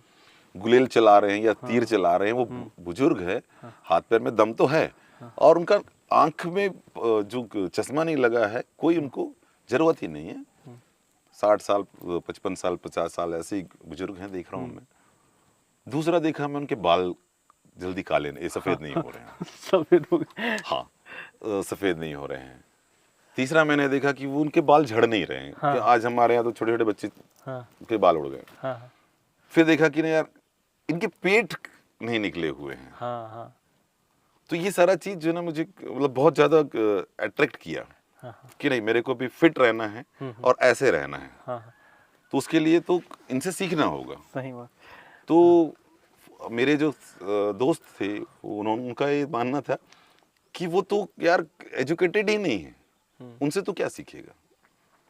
जब मैं ट्राइबल के बीच में बैठा, जब मैं रहना शुरू किया, तब मेरे को एक चीज क्लियर हो गया कि एजुकेशन और नॉलेज में जमीन आसमान का फर्क है। मेरे पास एजुकेशन है, मेरे पास नॉलेज नहीं है। और गांव में जो हैं, उनके पास नॉलेज से लबालब है, एजुकेशन नहीं। इट मीन्स हम उनको इलिटरेचर नहीं बोल सकते। उनके पास हर चीज का ज्ञान है। लिखित में होना ही जरूरी नहीं, ये मेरा मानना है। मेरे पास, मैं एक डिग्री लेकर गया हूँ, डिग्री लेकर गया हूँ और वहाँ पे कुछ बना रहा हूँ, नहीं, वो व्यक्ति के पास डिग्री नहीं है, वो मेरे से पहले उस चीज़ को बना रहा है, उनका प्रैक्टिकल एक्सपीरियंस है, अनुभव है, नॉलेज है, उनको मेडिसिन का नॉलेज है, मौसम का नॉलेज है, इस जंगल का नॉलेज, इस प्रकृति को कैसे सहेज के रखना है उसका नॉलेज है, क्या खाना है, क्या पहनना है उसका नॉलेज है। तो नॉलेज और एजुकेशन में उस दिन मैं फ़र्क देखा, बोला कि मेरे पास एजुकेशन है, मैंने जो पढ़ाई लिखाई की है उसका एजुकेशन है, क्योंकि मेरे को कभी भी इस पेड़ में चढ़ना मेरे को किसी स्कूल ने नहीं सिखाया, नदी में तैरना किसी स्कूल ने नहीं सिखाया, मुझे अलग एक एजुकेशन दिया था, ये अलग एक ज्ञान है जो आपको इनके पास रह के इनसे मेरे को सीखने को मिला कि क्या खाना चाहिए। आज हम देखते हैं कि सोशल मीडिया में बहुत आता है कि आपका फैट कम करना है तो ये खाइए, डाइट कम करिए, फलाना करिए, रनिंग करिए, स्विमिंग करिए, ये तो सब चीज़ वो पहले से करते आ रहे हैं। अर्थ टच, मेरे एक सीनियर ने मेरे को बोला था कि हमारे लाइफ में अर्थ टच होना चाहिए हमारे बॉडी को, कि आपका आई साइट अच्छा रहेगा, आपका मतलब फैट कम रहेगा, बहुत सारी चीज़ें बता रहा हूँ कि नंगे पाँव घूम रहे, वो कहते हैं ना एक्यूपंक्चर, एक्यूप्रेशर, इस सारा चीज इनको किसी उसमें जाने की जरूरत नहीं, किसी ब्यूटी पार्लर या फिर किसी पार्लर में जाने की जरूरत नहीं, डेली रूटीन है, ये इनके डेली रूटीन में है। इनका भोजन ऑर्गेनिक है, जिसमें कोई फैट एक खा नहीं रहे हैं, और खा भी रहे हैं तो उतना मेहनत भी कर रहे हैं। हम जो जिम में पसीना बहा रहे हैं, खेत में बहा रहे हैं, मतलब उसका कुछ रिजल्ट भी आ रहा है। और नया जनरेशन जो है वो थोड़ा एडवांस हो गए हैं, वो महुआ नहीं पिएंगे, सल्फी नहीं पिएंगे। दुख इस बात का है कि वो जो शराब पिएंगे वो लिटरली शराब पी रहे हैं। अच्छा, जो शहर में, शहर के दुकानों में जो मिल रही है, सबसे जो वर्ष, सबसे जो कम कीमत की जो होगी, वो पी रहे हैं। तो अब आप देखेंगे, अब नया जनरेशन को आप देखेंगे जिनके बाल भी पकड़े हैं, पेट भी, नए यंग लड़कों का पेट निकल रहा है, चश्मे लगे हुए हैं। एक खुद का जो वो है, मैं बाहर से आकर मैं सीख रहा हूँ उस चीज को। अब जो कोशिश करता हूँ कि मेरे करीब जितने भी बच्चे होते हैं तो उनको मैं बताऊं कि चापड़ा खाने का क्या फायदा है। बोले चापड़ा खा रहे हो, मंडिया पीच पी रहे हो, वो बचपन से वो देखते आए हैं। लेकिन शिक्षा, अब मैं बोलूँ उनके पास ज्ञान है, ज्ञान उनके पास नहीं, उनके फादर के पास था। जिनके पास शिक्षा है, उस शिक्षा के चलते ये जो है इसको गलत बोल रहे हैं, अच्छा नहीं है बोल। जैसे कि ब्राउन राइस, ब्राउन राइस हम मार्केट में खरीद के खा रहे हैं, महंगा, ये खुद उगा रहे हैं। चिकन, चिकन इनके पास में ट्राइबल चिकन है जो जंगल में सर्वाइव करके बड़ा हो रहा है, जिसको हम देसी चिकन कह रहे हैं। उसको ना खा के, उसको बेच के ये फार्म चिकन लेकर आ रहे हैं, फार्म चिकन खा रहे हैं। जो फार्म चिकन जो है, मेरे ख्याल से मेरे को लगता नहीं कि वो हमारे शरीर के लिए अच्छा हो, क्योंकि उसको तो तैयार किया गया है, वो प्राकृतिक रूप से तैयार, कृत्रिम रूप से तैयार किया गया, तो वो खा रहे, क्योंकि शहर के लोगों के की मजबूरी है वो खाना, क्योंकि वो अपने घर पे चिकन पाल नहीं सक रहे, वेजिटेबल्स वो उगा नहीं सक रहे, तो आर्टिफिशियल जो भी मिल रहा है यार, मेरे को हाइब्रिड मिल रहा है, जो भी मिल रहा है वो उनको मजबूरी वो खाएंगे। लेकिन गांव में तो अवेलेबल है आपके पास कॉर्न है, आप स्वीट कॉर्न सूप पी रहे हैं होटल में जाके, लेकिन आपके पास भुट्टे का जो पेज बना रहे वो आपको ऑड लग रहा है, या फिर उसमें बहुत ज्यादा उसका महत्व नहीं समझ में आ रहा है, जैसा भी है। तो इस जनरेशन को भी एक दिन, जैसे कि अब मेरे को जो पूछते हैं यहाँ पे कि भैया फॉरेनर्स आते हैं यहाँ पे, विदेशी आते हैं, वो यहाँ पे महुआ पीते हैं, लांदा पीते हैं, सल्फी पीते हैं, पेज पी रहे हैं, चापड़ा चटनी खा रहे हैं, आमट खा रहे हैं, उनको पसंद है या कि आप जबरदस्ती खिला रहे हो? मैं बोला कि मैं यहाँ ये सब बनाता हूँ इसलिए वो मेरे यहाँ आ रहे हैं, क्योंकि उनको ये चीज बाहर में मिलता नहीं है, बाहर उनको मिलेगा नहीं इतना प्योर ऑर्गेनिक, कि यहाँ पे अगर मैं गलत नहीं हूँ तो मैं जैसे कुछ लोगों को बोलता हूँ कि यार मैं दिल्ली आया, यहाँ पे ना मेरे को ऐसा लगता है कि मैं थोड़ा देर रुक जाता हूँ, थोड़ा आगे जाके सांस लूंगा कि पोल्यूशन इतना है कि ये पास रुक जाता हूँ, थोड़ा दूर सांस रोक के आगे जाता हूँ, आगे मैं सांस लूंगा। और यहाँ पे आप नहीं चाहोगे भी तो ऑक्सीजन आपके अंदर घुस रहा है, जरूरत ही नहीं, मतलब पोल्यूशन है ही नहीं आपके यहाँ कि हम मतलब इतने अच्छे जगह में, जैसे कि मैं बोलता हूँ कि मैं स्वर्ग में रह रहा हूँ, जीते जी मैं स्वर्ग में रह रहा हूँ। भाई ये स्वर्ग नहीं तो और क्या है। जैसे कि मेरा एक मानना है कि दुनिया में अगर सबसे अच्छा टूथब्रश होगा हाँ, वो दातून होता है। हम्म, आपके जबड़ों का मसाज होता है, हाँ, दांत का मसाज होता है, हाँ, लेकिन हम भूल गए हैं या नहीं करते हैं। आगे हमारे पास इजी वे पे जो हो रहा है हमको, हम उस पे जा रहे हैं। तो हमारे जो अभी के जनरेशन के बच्चे जो है वो भी उसको फॉलो कर रहे हैं। हम्म, और मैं चाहता हूँ कि वो वापस अपने संस्कृति पे देखकर, हाँ, अपने पूर्वजों को देखकर कि आपको क्या क्या इसमें मिला है, हम्म, क्या क्या आपके पास है, उसी चीज़ को अगर फॉलो करें तो मेरे ख्याल से हमारा बस्तर की संस्कृति बचा भी रहेगा और समृद्ध भी रहेगी। जी। तो अभी तक यहाँ के लोगों के बारे में जाने, यहाँ का पेय पदार्थ के बारे में जाने, हाट बाजार के बारे में जाने। अब बात करते हैं यहाँ के खाने के बारे में, चापड़ा चीटी के बारे में। आप लोग भी जानना चाहते हैं तो भैया, यहाँ बस्तर जब कोई आता है तो वो पूछता है कि आप चापड़ा चीटी खाए हो या नहीं खाए हो। पहला सवाल ये रहता है। ये सवाल भैया से मैं इसलिए पूछ रहा हूँ क्योंकि वर्ल्ड का सबसे बड़ा शेफ गॉर्डन रैमजी भैया के पास आए थे और लगभग एक सप्ताह यहाँ पे रुके।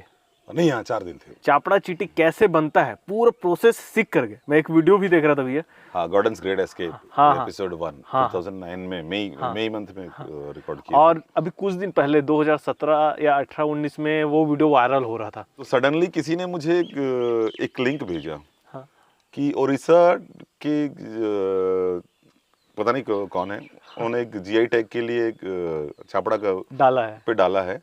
और उसमें वीडियो जो है ना वो मेरी वाली वीडियो जो है ना वो डाला हुआ था। मैं बोला कि ग्रेट है, ये तो काफी अच्छा है मेरे लिए। हाँ, तो पता नहीं वो जीआई टैग उनको मिलना चाहिए कि हमको मिलना चाहिए। मिल गया कि नहीं मिला नहीं है? मिला है मेरे घर। मैं तो चाहता हूँ कि ना छत्तीसगढ़ को मिलना चाहिए कि गॉर्डन जैसा व्यक्ति अगर यहाँ आकर यहाँ पे अपना डॉक्यूमेंट्री शूट करता है चापड़ा चीटी का चटनी के लिए, हाँ। तो मेरा पर्सनली एक रिक्वेस्ट है कि हमको मिलना चाहिए। कैसा एक्सपीरियंस है आपका चापड़ा चीटी को लेकर, और इसके फायदे भी बताइए। हाँ, देखिए क्या है, बहुत सारे अभी तो मतलब बहुत जानकार लोग आ गए हैं। अच्छा। मैं वीडियोस सोशल मीडिया में देखता रहता हूँ कि बहुत सारे बताते हैं कि हाँ, ये होता है, वो होता है, ऐसा होता हाँ, है। बट मैं जब गांव में जब मैं यहाँ पे आया तो आपको शायद बता दूं कि अभी हमारे यहाँ पे स्वास्थ्य विभाग जो है हाँ, वो युद्ध स्तर पे एक लड़ी की ना यहाँ से मलेरिया खत्म करना है। अच्छा। और अब हम मलेरिया के खत्म होने के उस पे हैं। हाँ, नहीं तो दरभा ब्लॉक जो है अच्छा। वो मलेरिया के लिए बहुत फेमस हुआ करता था। अच्छा। आपके सामने मैं बैठा हुआ हूँ, मेरे को 39 बार मलेरिया हो चुका है। तो जब बताया मेरे को कि नहीं इससे बुखार छूटता है, इसमें कुछ जब मेरे को इन्होंने बताया जो डिपार्टमेंटली लोग, इसमें कुछ फॉलिक एसिड कुछ होता है जिससे कि आपके बुखार जो ना खत्म हो जाते हैं और जो हरारत जो होती है वो खत्म हो जाती है, फ्रेशनेस आ जाता है। फिर अभी पता चला कि इम्यूनिटी भी बढ़ती है इससे करके। तो मैं तो उतना तक का नहीं पता था मुझे। मैं गांव के जो हिसाब है, मैं गांव के जो बुजुर्गों का जो एक्सपीरियंस है कि चापड़ा को सिर्फ चटनी ही बनाकर नहीं, चापड़ा को उबाल कर उसमें हल्दी, नमक, काली मिर्च, अच्छा। अदरक, सूखी मिर्च, ये सब डाल के उसको उबाल कर एक पतला पेय पदार्थ तैयार कर लेते हैं। अच्छा। और उसका जो स्लैग जितना भी है वो अलग करके जो बचता है उसको सूप की तरह मस्त पीते हैं। अच्छा। वो आपके बॉडी पे बहुत अच्छा काम करता है। अच्छा। अच्छा। ये जब मेरे को फर्स्ट टाइम मलेरिया हुआ था तब हमारे गांव के पटेल ने मुझे सजेस्ट किया था। अच्छा। बोले कि तो चापड़ा चीटी की चटनी, वैसे हम सुनते हैं जैसे ना कि चीटी को खाना है, तो यार आप बकरा और मुर्गा को मारते समय नहीं सर वो हिलते हो, घबराते हो, और चीटी के लिए आप बोलते हो कि नहीं यार चीटी कैसे खाएं। तो जीव हत्या तो ऐसे ही कहते हैं कि ना भाई कुछ लोगों के लिए जीव हत्या पाप है, कुछ लोगों का भोजन है। और ट्राइबल तो मैं जितना देखा हूँ कि हमारे ग्रामीण भाई बहनों को कि वो वेजिटेरियन तो नहीं देखा मैं, उनको नॉन वेजिटेरियन होते हैं। चापड़ा चीटी और गॉर्डन रैमसी, तो आपको मैं यहाँ पे अगर छोटा सा एक बोलूँ कि गॉर्डन रैमसी तो एक हुआ जो सेलिब्रिटी है पूरे वर्ल्ड का, नंबर 1 शेफ है, तो वो तो आया। और second richest of the world उस समय हुआ करता था 2005 में, वॉरेन बफे, शायद आपने नाम सुना होगा। हाँ, सुनो। वॉरेन बफे का एक लौता बेटा जो अब इस दुनिया में नहीं रहा, होवार्ड ग्राहम बफे, वो यहाँ पे आया था। वो 10 दिन के लिए था। तो मेरे पास कुछ उस समय बहुत अच्छे वीडियो मोबाइल्स नहीं होते थे, मोबाइल बहुत अच्छे क्या होते ही नहीं थे 2005 के आसपास जो ना छोटे छोटे हम नोकिया वगैरह नोकिया का। तो बहुत अच्छी फोटो तो नहीं, कैमरा से कुछ फोटोज लिए थे, वीडियोस तो नहीं है उनके मेरे पास, फोटोज मैं आपको दिखा सकता हूँ। तो वो सब आते हैं यहाँ पे जो है, हमारी संस्कृति, हमारा स्पेशली हमारा भोजन। अब आपको भी थोड़ा लग रहा होगा कि यार गांव में क्या स्पेशल भोजन मिलेगा, ये हमारी सोच बन गई है कि भाई हम तो शहर में साफ सुथरा हर जगह मिलता है, गोबर लिपते हैं, उसके भी फायदे हैं, कई सारे कीड़े मकोड़े नहीं आते हैं उसमें। तो भोजन पे आते हैं, तो भोजन जो यहाँ का है, सबसे पहला चीज़ तो ऑर्गेनिक है, जो आपको आपके शरीर के लिए नुकसानदायक नहीं है, और वैरायटी वेज में भी उतनी ही है, नॉन वेज में भी उतनी ही है। जिसमें चीटी की चटनी, चापड़ा चटनी जो है, चापड़ा चटनी वो अपने आप में फेमस है। अब मैं ये बोलूं कि फेमस हो गया, गॉर्डन रामजी आने के बाद चापड़ा चटनी फेमस हुआ कि क्यों? क्योंकि सोशल मीडिया में चला। तो इसका ये मतलब नहीं कि उससे पहले गांव के लोग नहीं खाते थे। तो इनका प्रैक्टिस तो इनका फूड में तो ये सदियों से चला आ रहा है। तो ना तो हम उसको पॉपुलर करने वाले के हकदार होते हैं, और ना ही हम ये बोल सकते हैं कि हमारे कारण फेमस हो गया। नहीं, गांव, मैंने शुरू में कहा था, गांव के लोग इतने सरल होते हैं कि उनको जरूरत ही नहीं किसी चीज का प्रमोशन करने का। यानी कि इनका फूड जो है, वो फूड भी मैंने जितना देखा और जितना सीखा, जो खाया और जो खाता भी हूँ, वो कहीं ना किसी ना किसी एंगल से आपके शरीर के लिए लाभदायक होता है। आमट, आमट एक ऐसा उसको मैं सब्जी बोल सकता, यानी कि जो हम कढ़ी बनाते हैं, कढ़ी से सिमिलर होता है। लेकिन आप अगर सोचिए कि हम दही यूज करते हैं कढ़ी में, ये खट्टा के लिए इमली यूज करते हैं। इमली है, सूखी मिर्च है, चावल है, चावल को भिगो के रखते हैं, उसको कूट के उसका पाउडर बनाते हैं, उस पाउडर को यूज करते हैं गाढ़ापन के लिए। हल्दी डाल रहे हैं, लहसुन अदरक है, तेल नहीं पड़ता इसमें। अच्छा, बिना तेल का बनता है। अब देखिए, चापड़ा एक मेडिसिनल, मैंने कहा कि आमट एक मेडिसिनल, अभी दोना पुड़गा में मैं आता हूँ, वो इसलिए मेडिसिनल बोल रहा हूँ कि उसमें भी तेल नहीं पड़ता। अच्छा। कि अभी हम एक इंसिडेंस बोलता हूँ मैं, अभी हम बीच में कुछ दोस्तों के साथ में, आपके कुछ यूट्यूबर्स भी साथ में थे, हम बारनवा पारा गए हुए थे, वहाँ सब अपना खाना बना रहे हैं, वेजिटेरियन अपना वेजिटेबल्स बना रहा है, हम नॉन वेज बना रहे हैं। तो उसमें एक मेरा मित्र था, वो बोलता है कि सब्जी का मजा तो तेल में है। अच्छा। बोले नहीं यार, नहीं, मेरी मम्मी तो ऐसी कहती है कि सब्जी का मजा तो तेल में है, तेल का खेल है। उसको बोला यार, तब तो मैं गलत जगह आ गया हूँ, कि हम तो बिना तेल का बनाते हैं, हमारे यहाँ हम तो बिना तेल का खाते हैं। तो ये वाकई में अगर किसी डॉक्टर से भी आप सलाह लेंगे तो कम से कम तेल खाने को कहता है। तेल रिकमेंडेड करते हैं, है नहीं, कम से कम तेल खाइए। जैसे कि आपकी तबीयत खराब है तो बोले कि नहीं, आप थोड़ा उबला खाइए, तेल वाला खाना नहीं, तेल मसाला मत खाइए।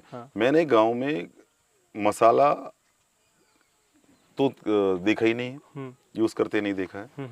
और तेल अगर कुछ बना रहे, चिकन मछली ये सब, अगर पहले तो तेल यूज होता ही नहीं था, अब जाके थोड़ा सा तेल आ गया है, थोड़ा बहुत आ गया है।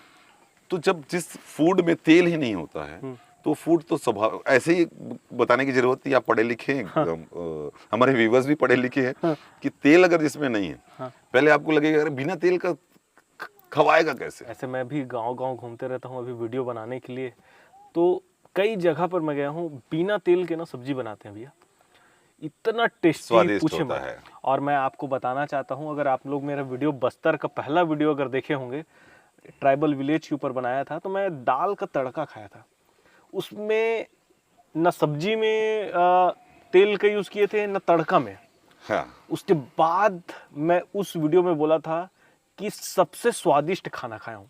अभी मैं कुछ दिन पहले ही पूरी होके आया भैया, वहां पे किसी भी सब्जी में, किसी भी चीज में तेल का यूज नहीं करते, और उसको वर्ल्ड का सबसे स्वादिष्ट खाना बोलते हैं, पूरी का खाना को। और गांव वाले बिना तेल के ही खाते हैं। मतलब आप गांव के अंदरूनी इलाके में जाओगे तो मतलब वो ऐसे वो मिट्टी के बर्तन में बनाते हैं, उसमें तेल वगैरह डालेंगे तो चिपक जाएगा, ठीक है। उसका भी कारण है, जैसे कि ना मैं भी पढ़ा लिखा हूँ। हाँ। और कुछ एक चीज़ें और भी स्टडी करता रहता हूँ, पढ़ता रहता हूँ। हाँ। अच्छा लगता है जानकारी कुछ लेते रहना। कि किसी ने मुझे बताया कि कुकर में दाल पकता नहीं है, गलता है। हाँ। तो बोले कि कुकर में चावल जो है, उनका मानना ये है, कुछ लोगों का मानना ये है कि ना एल्यूमिनियम जो है वो खाना बनाने के लिए अच्छा नहीं होता है, सेहत के लिए अच्छा नहीं होता है। हाँ। तो मतलब फिर मैं सोचा कि यार गांव के लोग तो ना तो कुकर यूज़ करते हैं, ना एल्यूमिनियम बर्तन यूज़ करते हैं, तो मट्टी के बर्तन में चिकन भी बना रहे हैं, मट्टी के बर्तन में दाल भी बना रहे हैं, मट्टी के बर्तन में चावल भी बना रहे हैं, मट्टी के, सारा चीज़ मट्टी के बर्तन में। तो ये सारा चीज़ लेकर जो है इवन हम पानी भी पी रहे हैं हम मिट्टी के रजनीशपुरम है जहाँ पे अभी हम हैं, यहाँ पे खाना भी जो है ये मिट्टी के बर्तन में बनता है। ठीक है, पानी है या नाश्ता वगैरह भी जो है वो सारा की सारा जी सर्व भी जो है मिट्टी के बर्तन में या लकड़ी के इस जैसे लकड़ी का ही थाली है, बांस है, उसका यूज़ करते हैं। तो आप यहाँ आएंगे तो बिल्कुल अलग ही अनुभव करेंगे। मतलब आप जो 50 साल पहले, 100 साल पहले जो ग्रामीण ऑर्गेनिक खाना खाते थे, उस तरह का आपको खाना मिलेगा, उस तरह का कल्चर देखने को मिलेगा। अच्छा, होम स्टे के बारे में अब बात करते हैं भैया। जैसे होम स्टे है, होम स्टे का मतलब ये होता है कि भाई किसी के घर में जाकर रहना, उस परिवार के साथ रहना। पर अभी के जो होम स्टे है एज अ बिजनेस टाइप से करते हैं। मैन पार्ट में मेरे एक दोस्त है, वहाँ पे बहुत सारा घर है। जैसे तिब्बती वाला घर है, तिब्बती वाला घर को क्या किए हैं, किराए में ले लिए है। हाँ। और उसको बोलते हैं कि ये होम स्टे है। ठीक है, तो वो ऐसा होम स्टे। छोटा सा और मेरा दोस्त, मैं खुद भी जो है, मेरा एक दोस्त है वैभव, तो वो अपना घर, मतलब घर है पर घर से लगभग 2 किलोमीटर दूर एक पहाड़ वाला घर है, वहाँ कोई नहीं रहता। ठीक है, वहाँ पे वो घर बना के रखे हैं और उसको होम स्टे बोलते हैं। बट मैं जब यहाँ पर आया तब पता चला कि भाई एक पूरा परिवार रहते हैं, उनके घर में जाके रहना ये होम स्टे है। हाँ, एग्जैक्टली। अब 25 साल हो गए मेरे को इस फील्ड में, बट ये होम स्टे मेरा अभी 3 साल हुआ है बने। इससे पहले मेरे ससुराल में कर रहा था, उससे पहले यानी कि 2000 में हम वहाँ पे चालू किए। सबसे पहला होम स्टे जो है वो नारायणपुर के गढ़ बंगाल में चालू किए थे। अच्छा। कांडे हाउस के नाम से। तो शायद ही लोगों को पता होगा कि होम स्टे, पहला होम स्टे छत्तीसगढ़ का वो कांडे हाउस है, नारायणपुर के गढ़ बंगाल में। मेरा मित्र है कांडेराम मंडावी, तो उनके घर पे उनके परिवार के साथ। तो उस समय में एक ट्रैवल एजेंट थे, जॉन बी ऐश, ग्रीन गोंडवाना करके एक ट्रैवल एजेंसी चलती थी। तो उनके साथ में उस होम स्टे को चलाते थे हम लोग। फिर बाद में ऐसा लगा कि अब खुद का भी चालू कर लेते हैं। गॉर्डन मतलब जॉन का जो है ना डेथ हो गई, उसके बाद ग्रीन गोंडवाना बंद हो गया। फिर हम लोगों ने फ्रीलांस शुरू किया, खुद से भी जो सीखा वहाँ से, होम स्टे कैसे संचालन करना है वो सारा चीज़ हम। अब मैं इसमें छोटा सा एक आपको भी और व्यूअर्स को भी मैं ये बोलना चाहूँगा। एक शब्द है होम और एक शब्द है हाउस। हम गेस्ट हाउस बोलते हैं, गेस्ट होम नहीं बोलते हैं। जहाँ पे गेस्ट के लिए एक हाउस है। हाउस का मतलब होता है मकान, और होम का मतलब होता है घर। होम स्टे यानी कि एक घर परिवार से बनता है, इसीलिए हम उसको होम कहते हैं। घर और मकान में फर्क है ना। हाउस मकान हो गया और होम जो है घर हो गया। घर में एक परिवार होता है, तभी वो घर कहलाता है। तो अगर हम होम स्टे का अगर सही परिभाषित करें हम, तो एक वैसा घर जिसमें एक पूरे परिवार है, और उस परिवार में आप एज ए टूरिस्ट नहीं आ रहे हैं, आप एक मेहमान बनकर आ रहे हैं। आपने देखा होगा कि मेरे घर में जब कोई भी मेहमान आते हैं तो हम तिलक करके उनका स्वागत करते हैं। कि एक लाइन है ना, अतिथि देवो भव। ये हमारे भारत देश का एक स्लोगन है कि अतिथि देवो भव। कि वाकई में हमारे अतिथि जो है वो देवतुल्य हैं। तो हम उनको वही सब कुछ देते हैं जो हमारे साथ हम जो घर पे खाते हैं। हमारे पास जो बिस्तर है हमारे घर के अंदर में वही प्रोवाइड करते हैं।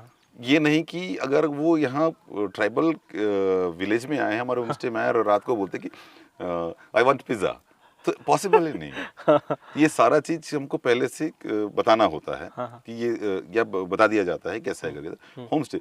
तो मैं आपको भी चाहूंगा कि जीवन में अगर ट्रैवल फील्ड में हैं आप, कि अगर बस्तर आना है किसी को भी, चाहे इंडियन हो चाहे फॉरेनर हो, या हमारे परिवार से भी हो, तो बस्तर की खूबसूरती, हाँ जैसे कई लोग कहते हैं, आप भी कहते हैं कि ना कि मेरा आइटनरी या मेरा टूर पैकेज जो होता है वो जिसमें तीरथगढ़, चित्रकूट, कोटमसर या मंदिरें ये सब नहीं होती है। हाँ। तो कई लोग पूछते हैं कि भैया अगर ये सब नहीं होता है तो फॉरेनर यहाँ आते क्यों हैं? मेरा यही सवाल था भैया कि दुनिया भर के लोग, आप तो डोमेस्टिक टूरिस्ट लेते ही नहीं है, हाँ। तो पूरा फॉरेनर जो है वो यहाँ आते हैं तो देखते क्या है? अभी अगर मैं आपको बोलूं कि आपके परिवार को, हाँ। आपकी बेटा, आपका बेटा, आपकी पत्नी को, वो दोनों बोलते हैं कि नहीं हमको ऐसा कुछ देखना है जो हमने नहीं देखा है। तो आप कंफ्यूज हो जाएंगे, यार ऐसा क्या है जो मेरे बच्चे सोशल मीडिया में देख रहे हैं या पत्नी है टीवी पे देख रहे हैं, ऐसा क्या चीज है जो ये नहीं देखी है वो मैं इनको दिखाऊं। तो आप बोलोगे यार मैं चला जाता हूँ शिमला, स्नो दिखाता हूँ कि ठंडक कैसी होती है, यहाँ का वातावरण कैसा होता है, मतलब आप अपने दिमाग पे लगाएंगे। फॉरेनर्स के साथ ये है कि बोले कि यार हमको दुनिया का बेस्ट वाटरफॉल देखना है, तो बोलेगा नियाग्रा चले जाता हूँ, एंजल वाटरफॉल चले जाता हूँ, केव देखना है बोले मेमेंता चले जाते हैं, बोले कि यार टेम्पल्स देखना है तो श्रीलंका में मेरे ख्याल से हमसे ज्यादा बहुत सारे टेम्पल्स हैं, ये सारा चीजें। तो उनका वो जो है यहाँ आते हैं सिर्फ और सिर्फ बस्तर की संस्कृति, बस्तर की रीति रिवाज, बस्तर की फोक नृत्य, बस्तर का भोजन, बस्तर के पेय पदार्थ, यानी कि संपूर्ण बस्तर को देखने नहीं, वो जीने आते हैं। अच्छा। कि उनका कहना है कि अगर आप चटाई में बैठ के खाना खाते हैं और ये आपकी संस्कृति, आपकी परंपरा है, तो हम चाहेंगे कि हम भी यहाँ बैठे। आप यकीन नहीं मानेंगे, विदेशी जो आते हैं यहाँ पे वो बहुत कमजोर होते हैं हाथ से खाने के लिए। अच्छा। कि हम खाना हम तो हम हाथ से ही खाते हैं, हम चम्मच या फोक का बाकी चीज का यूज करते नहीं है। लेकिन उनका जो बचपन से उनकी जो आदत बनी हुई है, वो चम्मच, छुरी, कांटा ये सब उनका है। जो हो सकता है कि हम सीखें या अभी हमसे नहीं हो पाएगा, हम ये बोल रहे हैं कि हमने जो सीखा हुआ। तो उनका मानना है कि हमको भी हाथ से खाना है। आप यकीन नहीं मानेंगे, वो मिर्च बहुत कम खाते हैं। अच्छा। यहाँ आने के बाद जैसे कि मेरी पत्नी, मेरी भांजी, फूड डिपार्टमेंट पूरा वो देखते खाना, भाई घर में होम स्टे में तो वही बनाएंगे खाना। तो वो पहले से प्रिपेयर है कि इनको हमको लेस चिली देना है, कम मिर्च देना है। तो जाते हुए अगर मान लो वो 5 दिन है यहाँ पे, जाते हुए वो उतने परिपक्व हो जाते हैं कि ना मिर्च खाने लगते हैं। अच्छा। उनका जरा सोचिए कि वो यहाँ जीने आ रहे हैं, इट मीन्स कि हर चीज को वो दिल से उसको उनको करना है। लेकिन मेरी पत्नी अगर पत्ता तोड़ने के लिए जंगल जा रही है तो वो बोलते हैं कि ना कैमरा रखो यहाँ पे, हमको शूट करके उसका वीडियो नहीं बनाना है, हमको तो साथ में जाना है और हमको ही पत्ते तोड़ना है। यानी कि एक्सपीरियंस लेना है। उनका, मैं नहीं कहता हूँ कि उनका कभी आपको उनका फीडबैक मैं सुना दूंगा। उनका कहना है कि इस लाइफ को जीने के लिए हमको एक जन्म और लेना होगा। अरे वाह, क्योंकि हम जिस कंट्री में जन्म लिए हैं वहां पे हमारे पास जंगल है, बोले हमारे पास कंक्रीट जंगल है। अच्छा। बोले आपके पास जो जंगल है दिस इज द रियल जंगल। हमारे पास भी जंगल है, हमारे पास कंक्रीट जंगल है, हम उस जंगल में फंसे हुए हैं। ये उनका कहना है, मेरा नहीं।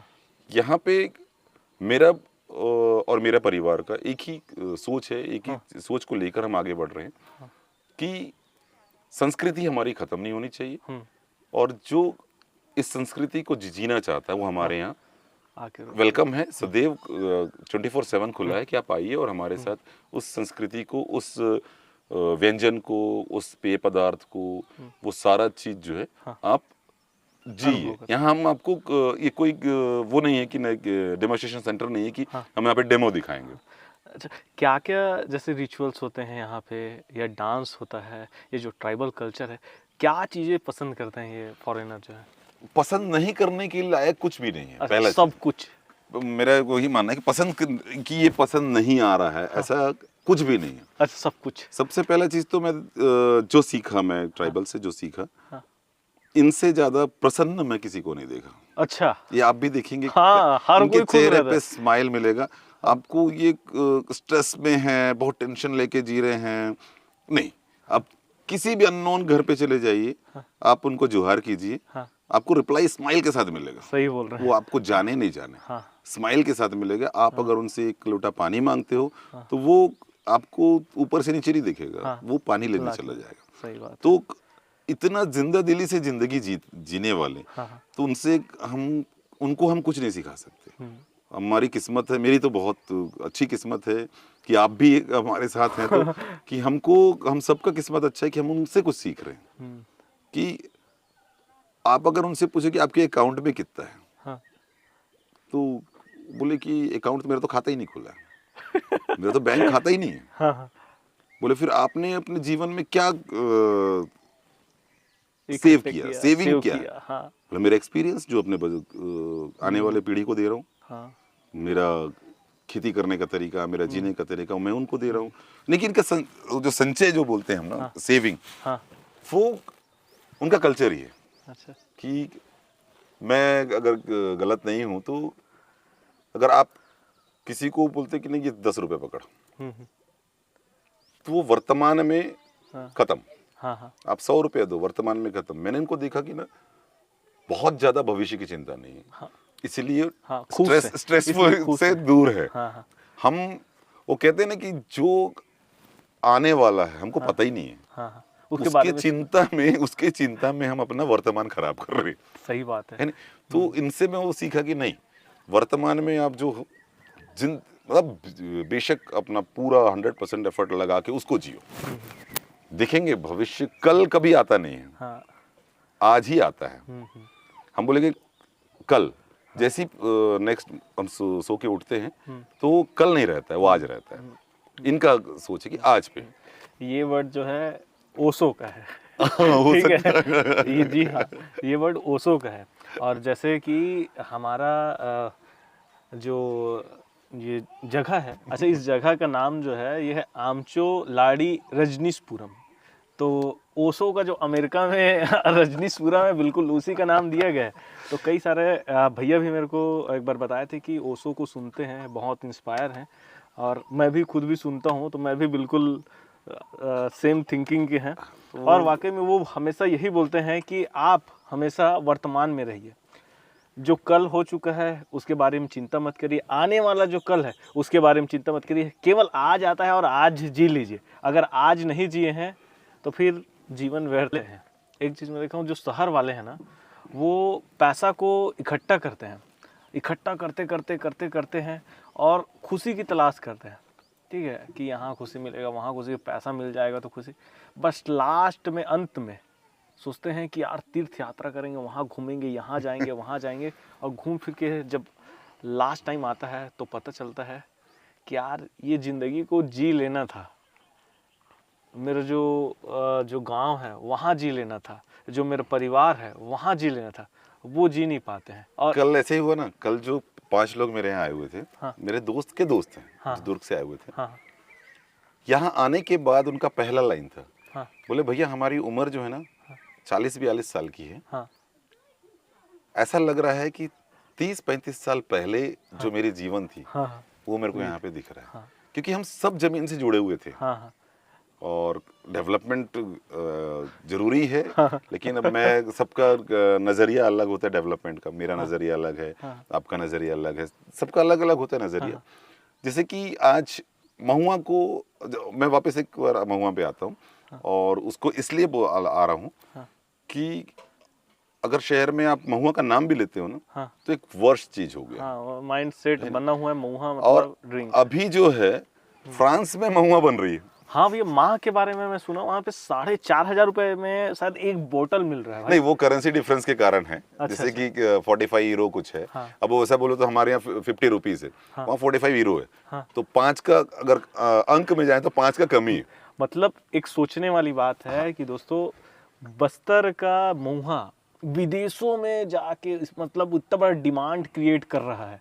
और आपको बताना चाहता हूँ, जो माँ है वो कहीं ना कहीं यहीं से जुड़ा हुआ है, और एक बहुत बड़ा ब्रांड बन चुका है फ्रांस का। अभी कुछ दिन पहले ही बस्तर में महुआ फेस्टिवल हुआ, जिसमें माँ के पूरी टीम और फ्रांस के बहुत सारे लोग आए थे, और एक मुझे तो नहीं पता, कॉकटेल बनाने वाले भी हाँ वो आए हुए थे।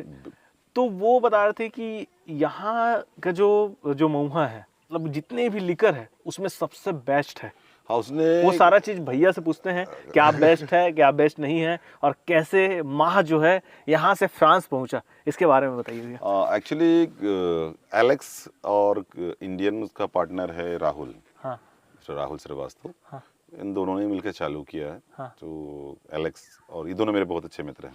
हाँ हाँ नासिक के आसपास से महुआ फ्लावर जो है वो ट्रांसपोर्ट उन्होंने स्टार्ट किया था। अच्छा तो बहुत जल्दी बस्तर में भी आने का है। अच्छा, वहाँ का एक डिस्टिलरी यहाँ पे भी अरे वाह। शुभांग चंद्राकर जी के द्वारा हाँ हाँ यहाँ पे भी चालू करने का अच्छा, बात चल रहा है। वो उन सब चीज़ों को लेकर महुआ फेस्टिवल यहाँ पे किए थे। हाँ अच्छी बात ये लगी कि वर्ल्ड के बेस्ट 5 कॉकटेल मेकर में से एक हाँ। लूकास, जो फ्रांस के बोर्दो का रहने वाला, हाँ उसकी बार भी है वहाँ पे, वो यहाँ आया हुआ था और यहाँ के लोकल हर्ब्स को और महुआ को लेकर उसने एक कॉकटेल बनाया। अच्छा यानी कि एक भी ऐसा आर्टिफिशियल चीज उसमें नहीं डाला, एक भी ऐसा कोई केमिकल नहीं डाला। और उसने एक दावा किया, बोला कि मैं इतने साल से कॉकटेल बनाता हूँ, हाँ। बट महुआ का कॉकटेल मेरे लिए सबसे बेस्ट रहा। अच्छा कि और मेरे बार में भी लोग आते हैं, हाँ। उनको ये नया चीज था। जैसे उनको पता चलता है इसमें कोई केमिकल, हाँ इसको बनाने का प्रोसेस जो है ऐसा, इसमें कोई केमिकल यूज नहीं होता है, हाँ हाँ तो वो सबसे पहले इसको मांगते हैं, डिमांड जो है। अच्छा तो ये हमारे लिए, हमारे बस्तर के लिए खुशी की बात है कि महुआ का जो लिकर है वो फ्रांस में बन रहा है। अभी महुआ फेस्टिवल का सबसे महत्वपूर्ण जो पहलू था हाँ कि महुआ तो है ग्रामीणों का, हाँ फूल उनके, पेड़ उनके, जमीन उनका, सब कुछ उनका, हाँ तो उनको क्या बेनिफिट होगा। हाँ तो इस फेस्टिवल में हमारा चर्चा वही था, जो गेस्ट बाहर से आए थे उनके साथ भी, कि ऐसा क्या किया जाए जिससे कि जिनका है महुआ, हाँ हम उसको बना के 4 पैसे कमा रहे हैं वो बात अलग है, कि बेनिफिट उनको क्या होना चाहिए। तो उस पर काफी अच्छा डिस्कशन हुई कि कैसे ग्रामीणों को जिनका महुआ है उनको माह जो है कैसे फैसिलिटी प्रोवाइड करेगी, मतलब कैसे उसको फायदा पहुंचाएगी, उसमें कैसे करने से। तो उन सब चीज़ों पे चर्चा चल रही है। और आने वाले समय में कि हम भी चाहते हैं कि अगर जो बन रहा है और फ्लावर यहाँ का है, तो उसमें अगर आज गांव से 1 किलो अगर महुआ कोई बिन के बेच रहा है, जो एफर्ट लगाया उसने कि बिनने में, सुखाने में, साफ करने में, उसके बाद उसको बेचने में, तो जो फायदा अभी हो रहा है उससे ज्यादा बेनिफिट हम उसको कैसे दिला सके। तो इस पे भी चर्चा चल रहा था कि गांव के लोग भी उस पे जुड़ें और उनको कहीं ना कहीं से एक लाइवलीहुड से जोड़ा जाए और उनको कहीं ना कहीं से बेनिफिट दिया जाए। तो ये चीज मुझे बहुत अच्छा लगा कि यूरोप के एक कंट्री का बंदा के अंदर में ये सोच है कि हम ग्रामीणों को कैसे बेनिफिट दिला कितनी बड़ी बात सके। है। परिवार में अभी कौन कौन है यहाँ पर? देखिए मैं स्वयं हूँ, हाँ मेरी पत्नी है, हाँ मेरी स्टूडेंट है जो बचपन से हमारे साथ रहती है, हाँ वो हमारे परिवार की एक सदस्य है, हाँ और मेरे 3 बच्चे, हाँ बेटी वंशिका बड़ी, हाँ बेटा युवराज, उससे छोटा गंधर्व, और 3 लड़के गांव से हैं जो यहाँ पे home stay tourism, adventure tourism, guiding, way of talking, personality development, ये सारा चीज यहाँ से सीख रहे हैं मेरे पास से। क्या बात है। और साथ में पढ़ाई भी करवा रहा हूँ मैं उनको। अच्छा। तो दोस्तों अब वीडियो को यहीं पर एंड करते हैं, और अगर आप लोग को भी आना है तो आप बिल्कुल आमचोलाड़ी रजनीशपुरम में कांटेक्ट कर सकते हैं। मैं डिस्क्रिप्शन में और यहाँ पर नंबर दिया है, इस पर आप कांटेक्ट करके यहाँ पे आ सकते हैं। और सच में बस्तर को अगर आपको जीना है, उसको अनुभव करना है, तो बिल्कुल आप रजनीशपुरम आइए। मैं हाईली रिकमेंड करता हूं आपको। तो दोस्तों आज की इस वीडियो में इतना ही। आशा करता हूं आपको वीडियो अच्छा लगा होगा। अगर अच्छा लगे तो वीडियो को लाइक कर दीजिए, चैनल को सब्सक्राइब कर लीजिए, बेल आइकन को भी दबा लीजिए, इससे हमारे वीडियो के लेटेस्ट अपडेट आपको मिलते रहे। जल्दी मिलते हैं अगले वीडियो में, तब तक के लिए जय जोहार, जय छत्तीसगढ़, जय हिंद। थैंक यू एंड बहुत बहुत धन्यवाद। वाह